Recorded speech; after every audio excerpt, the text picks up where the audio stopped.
You've seen the video, the Did You Know video about Naseberry, but did you know that Naseberries can make a cream?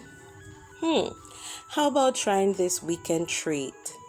Naseberry cream, made with naseberry and cashew nut. Here we used about 9 naseberry, medium-sized naseberries, along with a cup of cashew. You blend it.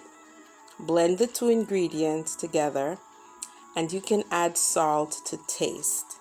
You can use it as a salad dressing, and also you can use it as a sauce. Here we're using it as a sauce for our tofu. Yes, it is so sweet and succulent. Thanks to the Rileys in my backyard book for this recipe. Enjoy this Jamaican weekend treat. Thanks for watching. Be sure to like, share, comment, subscribe. Be sure to click the notification bell to get updates on all our new videos. Keep watching.